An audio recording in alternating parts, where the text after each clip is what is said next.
काय झालं माहिती का, आम्ही 17 जण आहे. हा काय झालं ते आमचं एक जोडदार आहे. हा ते ITI कॉलेजला शिक्षक म्हणून होता.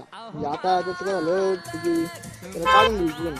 हा आणि तिथे आम्ही तिथे ऍडमिशन घेतलं आणि ते आम्हाला घरून 17 आणला. 3 फक्त कॉलेजला रेग्युलर ना करू म्हणजे का, हा आणि रेग्युलर ना करू आणि 3 फक्त मला 1200 रुपये द्या तुम्ही, हा आणि तुम्हाला सर्टिफिकेट देतो काढून आहे त्याचं नाही का. मग त्यांनी आम्ही गेलो 17 जण दिले त्याला सर्टिफिकेट पैसे 1200 हा ते काय आता आम्ही त्याला काय म्हणलं की आम्हाला सर्टिफिकेट दिलं नाहीच नाही. मग त्याला म्हणलं आमचे पैसे रिटर्न दे म्हणलं. हो बरोबर आहे ना. नाही का.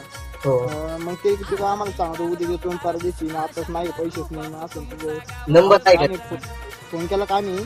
हा मग तो सांगतो आता माझे पैसे नाही, डायरेक्ट नंबर ब्लॉक टाकून आणि इथं आम्ही 7 जण आहे का, त्यातली ना 2 जणांची आईला ना करोना होईल. हा 2 जणांची मग त्यांना म्हणजे पैशाची गरज आहे सध्या. हो मग त्याच्यासाठी मग ते फोन करतो पण ते नंबर ब्लॉक करून नाही, ते फोन उचलत नाही काय नाही काही आहे काही. नंबर आहे का त्याचा समोरच्याचा?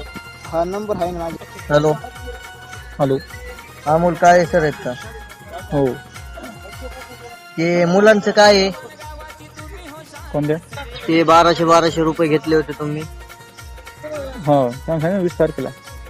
ते मला कॉल येऊ राहिलेत. मी विशाल भंडारे बोलतो, टायगर ग्रुप बीट. हो ते काय आहे त्यांचं? 20 तारखेला क्लिअर होऊन जाईल त्यांचं.